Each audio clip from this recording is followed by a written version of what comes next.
There's something more that I need to learn, and I need to be in a structured environment that is going to both push me but also give me the freedom to do a lot of explorations on my own. And with more, I feel like I've gotten the best of all of those worlds.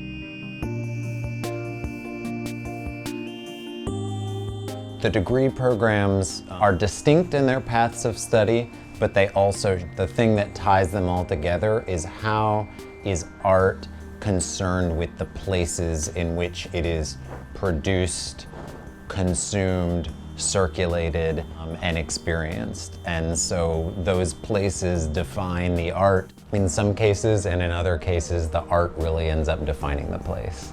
I think it's very important to live within the community in which you're practicing. And so it made sense for me to find something locally, and this was the only program in the area like it. To me, making has always been a very social practice for me. And if you look at the history of textile arts, making has been a social practice for a lot of history, for textile artists. If you think about weaving and quilting, even needlework, a lot of these things were done socially and were a center of other interactions between people. One of the things that sets this program apart is just an immense amount of contact between the candidates in the program and the faculty and visiting artists that come through the program. One of the most consistent ways that we facilitate that is through a partnership with the Mural Arts program.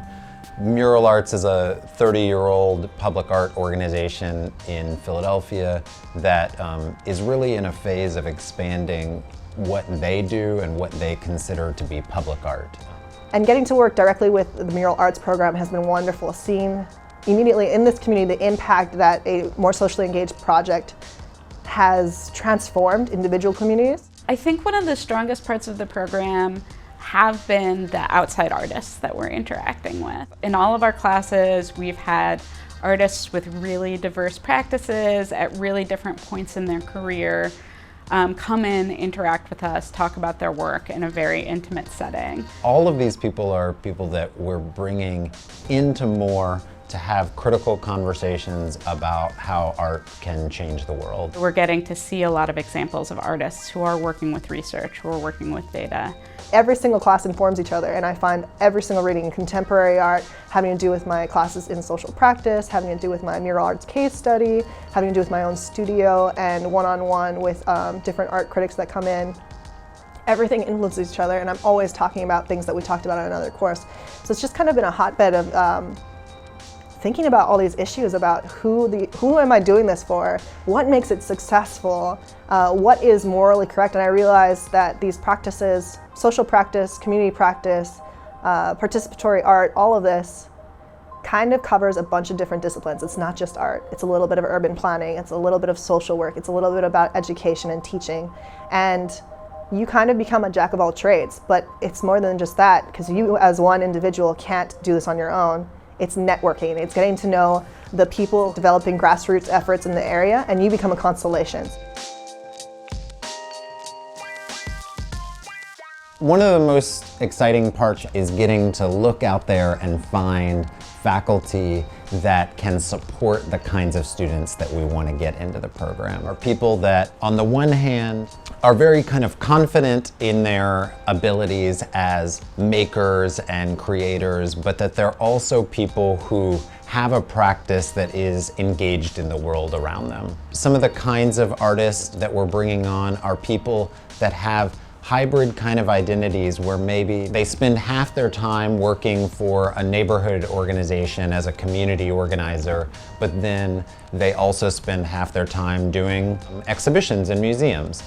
To have faculty thinking about the museum as a site of civic engagement. The students all have access to this wide range of practitioners who are leaders in their field.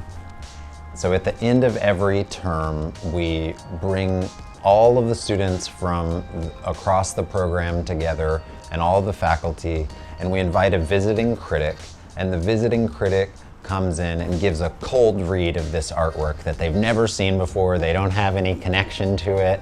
And that experience of seeing people see your work and also of seeing other people's work is at the foundation of the program, because that's where we get to pose questions about what does it mean to be on the other side? What does it mean to be out of the studio and experiencing the work as an audience member, as a critic, as someone who has their own set of experiences that they're bringing to an artwork? That kind of conversation that emerges in our critiques is the foundation of the candidates really thinking about what it means to make art today.